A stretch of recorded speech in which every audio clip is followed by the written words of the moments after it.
Salut à tous, j'espère que vous allez bien. Encore une fois aujourd'hui j'avais pas prévu de prendre la caméra, je me suis dit bon bah aujourd'hui tu filmeras pas, c'est pas grave. Et pourtant bon, rien de spécial n'est arrivé. Enfin, vous êtes arrivés et je me suis dit qu'il fallait vraiment que je vous parle d'un truc. Je pense que ça va être très redondant par rapport à toutes mes autres vidéos, très redondant surtout par rapport au bilan du Camp Nano. Je suis désolée aussi s'il y a du bruit et des travaux dans ma rue, genre juste vraiment sous la fenêtre. Mais je sais pas, j'avais vraiment envie de vous parler aujourd'hui et de me poser pour le faire et de prendre ce temps que j'ai entre midi et deux pour le faire. J'allais dire, il se pourrait que je pleure dans cette vidéo, mais je sais pas, j'ai besoin de vous dire quelque chose et du coup je vais vous le dire. Bon, on va pas en faire des caisses, hein. Ma chaîne c'est pas non plus la plus grosse chaîne de la planète, c'est pas ce que je cherche. Vous le savez ce que je cherche si vous m'avez suivi, vous avez entendu mon plus gros rêve, qui a toujours été le cas. Et en fait, je reçois de plus en plus de messages. Je l'ai dit dans le bilan, je reçois de plus en plus de vos commentaires, de messages en privé.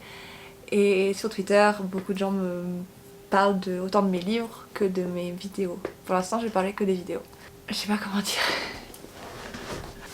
Il y a quelques mois, j'étais vraiment au plus bas. Genre pas de ma vie, parce que j'ai vraiment été à un moment de ma vie qui était beaucoup plus bas quand j'étais plus jeune. J'ai fait des tentatives de suicide. C'est pourquoi c'est difficile de parler pour moi. Je vais parler de choses que certaines personnes ne sont même pas au courant dans mon entourage. On va parler de mon santé mentale. On va parler de tout ça. Et je vais mettre des... J'ai pas envie tout de suite de dire parce que je sais pas trop comment je vais me m'étaler, donc je le mettrai dans la barre d'infos pour éviter que les gens viennent dans la vidéo s'ils ont pas envie d'écouter ça. Donc, je vous ai parlé du décès de ma grand-mère.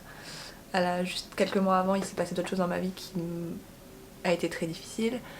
Et on va dire que mes dernières années de fac et mes années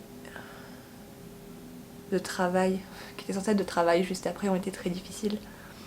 Une grosse remise en question, on va dire que mes années de vingtaine ont été difficiles, pas pires que mes années d'adolescence, mais difficiles dans une autre façon. J'ai toujours repoussé l'idée de faire cette chaîne, tout le temps. Je l'ai commencé quand j'étais en dernière année de fac, quand je vivais avec mon frère, parce que on en parlait sur les réseaux et que j'ai plus ou moins été encouragée à le faire, donc je me suis dit bon lance-toi. L'année dernière, j'avais beau vivre plein de choses. J'ai eu un des étés les plus remplis de ma vie, mais je le vivais très mal parce que j'avais pas de travail. Je trouvais pas de travail. Je voyais les années passer, j'étais amie avec la plupart des gens avec qui j'ai passé mon été, c'était des gens qui étaient plus jeunes que moi, de 5 ans. Et je m'éclatais avec eux, ça me dérangeait pas quand j'étais avec eux, mais en fait quand j'y réfléchissais après, je me disais qu'il y a quelque chose qui était pas normal, que moi j'étais pas normale, que je devrais pas être là, je devrais pas... les choses devraient pas être comme ça, et que j'étais une merde. Et il est arrivé un stade où ma mère, elle me voyait pleurer, chose que je fais très rarement, genre dès qu'on parlait d'un sujet, je pleurais. J'en avais marre de dépendre d'elle financièrement et je lui disais j'en peux plus, faut que ça s'arrête quoi. Et à cette époque, je voulais arrêter la chaîne aussi, c'est ce que je vous ai dit dans le bilan. Et il y a beaucoup de choses que j'ai voulu arrêter. Et ma mère m'a dit ça suffit, faut que tu vois une psy. Donc c'est la première psy que j'ai été voir. Elle m'a parlé pendant très longtemps, qui était très difficile. En plus à cette époque-là j'étais malade, donc j'avais une grosse toux, enfin genre je parlais super mal, bref. Et elle m'a pas dit, elle m'a dit ce que je vois directement, c'est la dépression. Une dépression qui a l'air de durer depuis longtemps, mais je pense qu'il y a autre chose, peut-être que vous êtes surdoué ou peut-être qu'il y a un peu d'autisme aussi. Donc elle m'a dit de me diriger vers quelqu'un, une psy comment on dit, spécialisée là-dedans.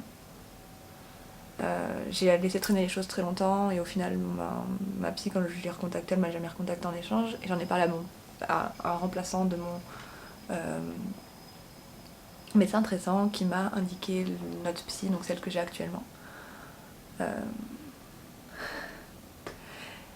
J'y allais pour donc qu'on me dise si j'étais surdouée ou autiste. Et j'en suis ressortie en apprenant que j'avais une dépression sévère qui me suivait sûrement depuis mon enfance. Et elle m'a dit, ma psy, que j'avais de la chance d'être encore en vie aujourd'hui. Il y a beaucoup de choses qui ont été dures pour moi ces dernières années, surtout parce que je me mets automatiquement la pression, que j'ai l'impression d'être en échec. Quand j'en ai parlé à mes psy, la première chose qui est venue, c'était que j'avais réussi à écrire des livres et que c'était vraiment, fallait que je m'accroche à ça. Moi, la seule chose que je voyais, c'est oui, mais ce monde ne veut pas de moi en tant qu'être vivant qui écrit des bouquins, puisque je ne gagne pas d'argent de ça. Je ne peux pas en vivre, c'est ma passion, c'est ce qui me rend heureuse, mais je ne peux pas en vivre. Du coup, je m'attardais beaucoup sur tout ce qui était négatif. Et bref, j'ai été mise sous traitement. Je vais pas parler de ma dépression, que du coup, je pense que c'était ça quand j'étais enfant et tout, ça a un lien avec mon harcèlement scolaire. Mes tentatives de suicide et le fait que je me scarifiais aussi. Y a un de mes tatouages qui a un rapport avec ça, qui en gros est là pour me rappeler qu'il faut pas que je fasse ça.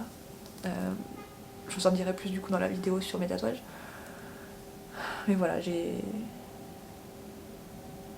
suis dépressive, je suis sous traitement. Tous les matins j'ai 2 cachets à prendre depuis février. Et c'est fou, mais au début j'étais contre le fait de prendre ces médicaments.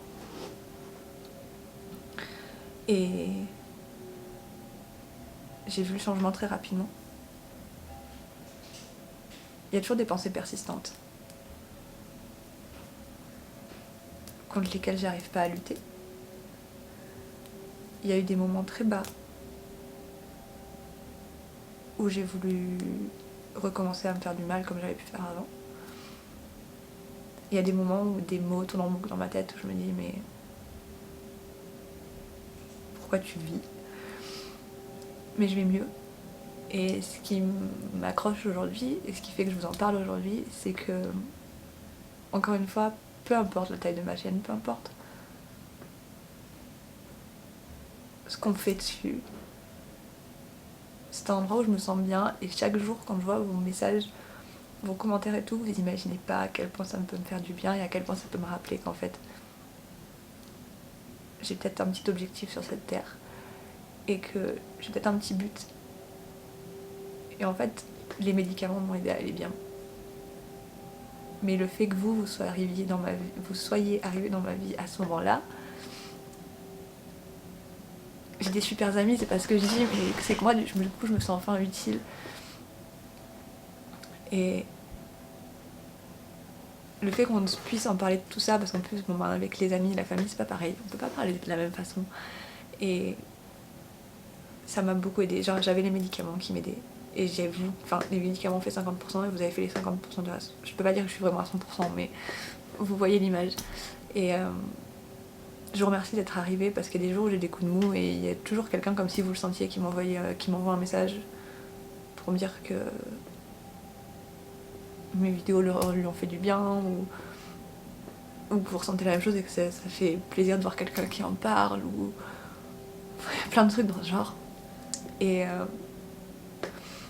même des fois ça arrive au sujet de mes livres et en fait ça change toute une journée et ça me rappelle que il y a peut-être une raison pour laquelle je peux m'accrocher. Je sais pas trop quoi dire d'autre parce que c'est un peu tout brouillon dans ma tête. Mais en gros, je voulais juste vous remercier pour vous rendre compte à quel point j'étais attachée du coup au final à cette chaîne et à ce qui se passait dessus et au fait que vous m'acceptiez en fait vraiment. Et je pense que c'est ça qui m'a beaucoup plus aidée, c'est que vous m'acceptiez vraiment comme je suis, sachant que vous savez cette vidéo où j'ai dit que toute la vie je m'étais cachée et que jamais j'avais été acceptée pour la personne que j'étais. Et là en fait, enfin on me dit on s'abonne à ta chaîne, on te parle parce que t'es toi et que c'est agréable en fait que tu sois toi. Et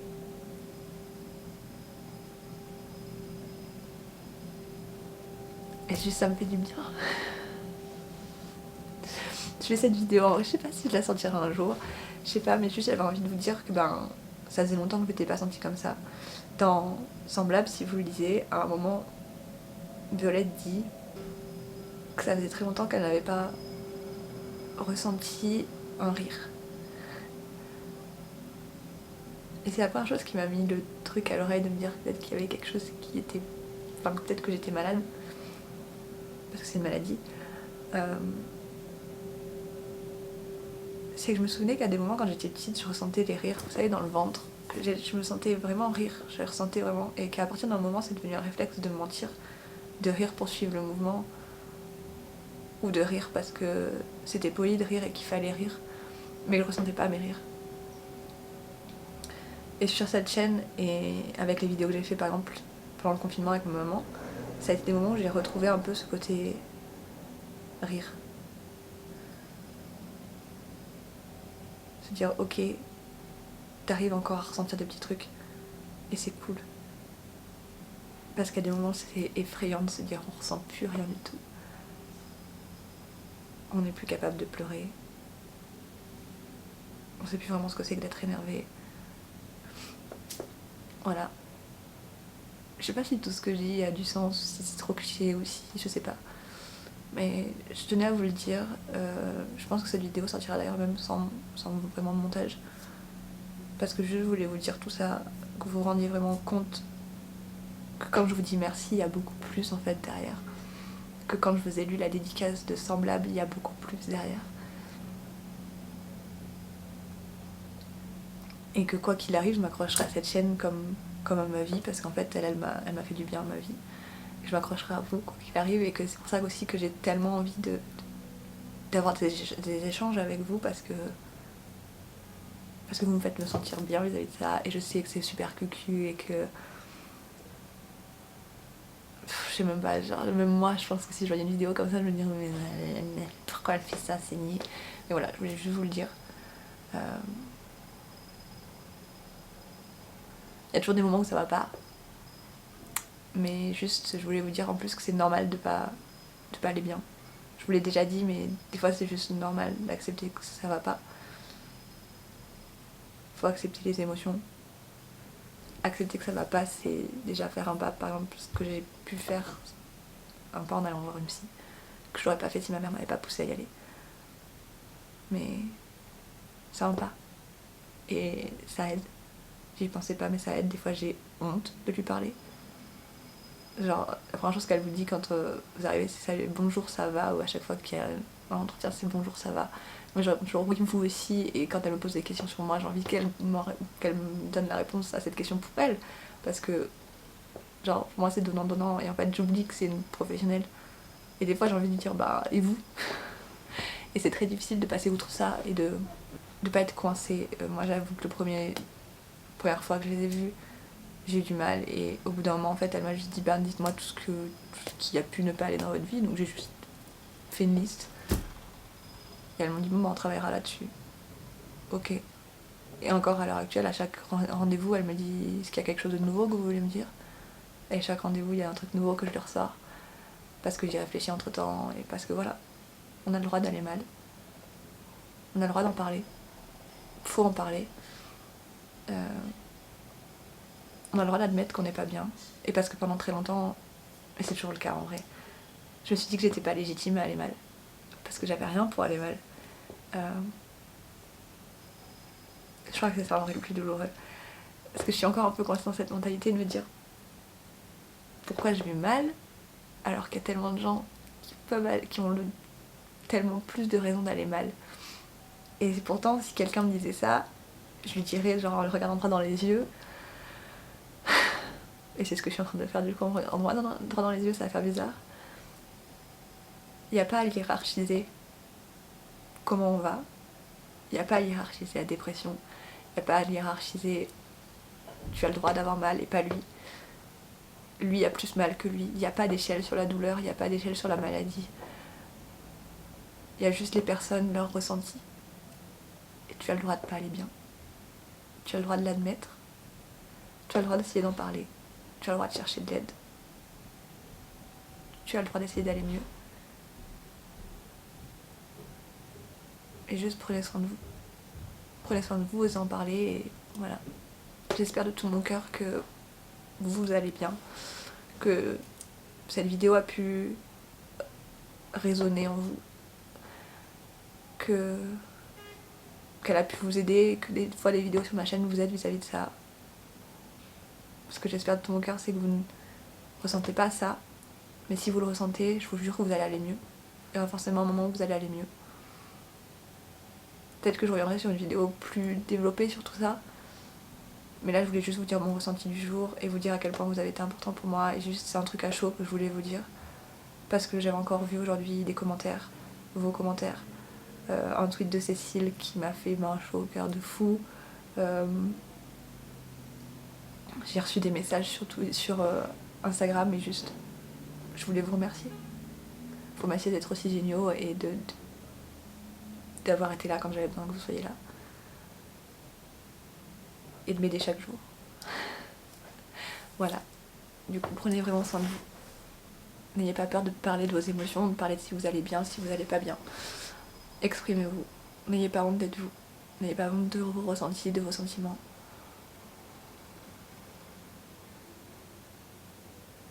Continuez de créer autant que vous voulez. Écrivez autant sur tout ce que vous ressentez, ou si vous avez besoin de changer les idées en écrivant sur des choses plus belles, écrivez sur des choses plus belles. Mais écrivons aussi sur ce qu'on ressent, ce qu'on a vécu, pour que les gens comprennent que c'est pas forcément un truc super beau. C'est pas forcément un truc super beau, c'est que c'est pas un truc beau. C'est pas glamour.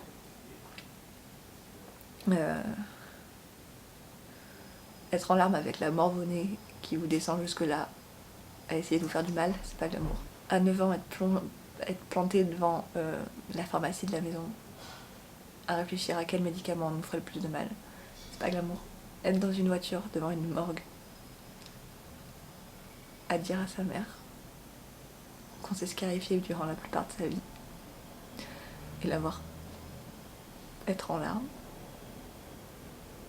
et nous être à bout parce que voilà, fallait qu'on le dise, c'est pas glamour. C'est pas glamour du tout. Ouvrir tous les jours les yeux en se disant je préférais rester dans mon sommeil, c'est pas glamour du tout. Ne pas être capable d'exprimer à quelqu'un la joie qu'on a de le voir. Ne même pas vraiment le ressentir, savoir qu'on est heureux mais de pas le ressentir. Se forcer toujours à rire et à sourire, c'est pas glamour. Se forcer à dormir tous les matins pour rester enfermé dans son esprit et dans les rêves qu'on se crée, c'est pas glamour. Une série qui montre très bien tout ce que c'était Euphoria, c'est pour ça que j'ai eu beaucoup de mal aussi avec cette série. Des fois on cherche à se faire du mal en plus, autrement qu'avec la scarification, quand ça devient trop évident. Toujours se prendre des murs, se prendre des meubles, se cogner, se tirer les cheveux. Vous savez, des trucs qui sont censés être bateaux et qu'on se dit au moins ça se verra pas mais on se fait du mal. Tout ça c'est pas glamour. Et je vous le dis là, comme ça, dans un cadre qui est plutôt joli, mais je vous le jure, c'est pas glamour du tout. C'est pas un esthétique que tu vas trouver sur Pinterest. C'est pas un truc qui est juste une raison pour être dark et toujours avec un air mystérieux et triste. Il y a des gens, ça se voit même pas, qui sont malades. Je voulais vous dire tout ça. Il y a tellement d'autres choses que je pourrais vous dire à ce sujet-là. Mais bref, je vois la vidéo qui s'attarde et je vais devoir aller manger. Donc je vous dis à très vite. Je vais essayer de finir sur une note un peu plus joyeuse. Donc voilà, continuez de créer. Continuez d'être vous. N'ayez pas peur d'être vous. Surtout pas. Essayez de battre vos démons. Mais des fois, il faut juste admettre qu'ils soient là pour réussir à les battre. Faut pas en avoir peur. C'est comme Voldemort, faut pas hésiter à dire son nom. La dépression, ça existe. La dépression, c'est une maladie. La dépression, des tas de gens se battent contre chaque jour. Tous les jours, des gens meurent de la dépression. Il faut arrêter d'en faire un tabou. Toutes les maladies mentales, il faut arrêter d'en faire un tabou. Voilà, moi je parle de celles que je connais du coup. Que je connais. Sur laquelle j'ai mis un nom depuis février. Mais voilà. Et oui, on a des médicaments pour ça. Et non, c'est pas forcément des drogues au bout d'un moment. Parce que c'est les réactions qu'on a eues pour moi. De me dire que j'allais devenir dépendante. C'est dur d'accepter qu'on l'est des fois malade. Mais ça existe et c'est comme ça. Et si jamais vous ne l'êtes pas et que vous connaissez des gens qui le sont, forcez-les pas à parler, mais montrez-leur que vous êtes là. Des fois, les gens, ils ont pas envie de parler de leur maladie, mais par contre, les jours où ça va pas, ils ont envie de changer les idées, de parler d'autre chose. Parlez-leur d'autre chose. parlez-leur de leur film favori, dites-leur que vous allez regarder leur film favori. Ils vont vous repousser des fois. C'est pas ce qu'ils ont envie de faire, mais ils vont le faire. Ne le prenez pas mal. Je sais que c'est difficile, mais montrez juste leur que vous êtes là. Et surtout, n'oubliez pas de leur dire que vous les aimez. C'est des mots qui ont beaucoup d'impact sur eux. Les gestes d'affection, vous voyez avec eux s'ils aiment ça. Personnellement, je déteste qu'on me touche. Je sais que je vous dis souvent si jamais on se voit, on fera des câlins, mais ça prend beaucoup sur moi, sur mon esprit pour que j'accepte qu'on me touche. Même ma mère a du mal à me toucher. C'est difficile, mais c'est comme ça. C'est une part de la maladie aussi, je pense. Mais il faut qu'on accepte tout ça, que ce soit pour les gens qui sont malades, il faut qu'ils acceptent qu'ils sont malades, que ça arrive, que c'est pas grave. Si, c'est grave, mais c'est pas un tabou, c'est pas un problème, c'est pas une faiblesse, ça fait pas de nous des parias, ça fait pas de nous quelqu'un de grave, c'est pas parce que t'as la dépression que tu peux la passer en parlant à quelqu'un, c'est pas parce que t'as une dépression que t'es forcément quelqu'un qui est triste et qui arrive pas à rire avec les autres. C'est pas parce que... C'est pas un trait de caractère, une dépression. Et il y a tellement d'autres choses que je pourrais dire là-dessus, voilà. Et pour tous les gens qui ne l'ont pas, il faut que vous juste accepter que cette maladie existe. Et que des fois on peut pas faire grand chose pour les gens, mais juste être là c'est déjà énormément. Et leur montrer qu'on comprend et qu'on accepte qu'ils soient malades. Qu'on comprend qu'ils sont malades. Et qu'on accepte que c'est une maladie qui existe. Cette fois vraiment je vous laisse. Donc je vous dis à demain. Je vous fais des gros bisous. Continuez d'être vous, continuez d'être géniaux, continuez de créer. N'ayez pas de doute sur qui vous êtes, n'ayez pas de doute sur comment vous êtes, n'ayez pas de doute sur ce que vous faites. Vous êtes les meilleurs, vous êtes géniaux. Vous vous représentez beaucoup pour moi. Je le dis tout le temps. Et je le pense, vraiment, énormément. Vous êtes mes petits rayons de soleil de la journée. Et voilà, traitez-moi de niaise si vous voulez. C'est pas grave, je l'accepte pleinement aujourd'hui. Et je vous fais des gros bisous.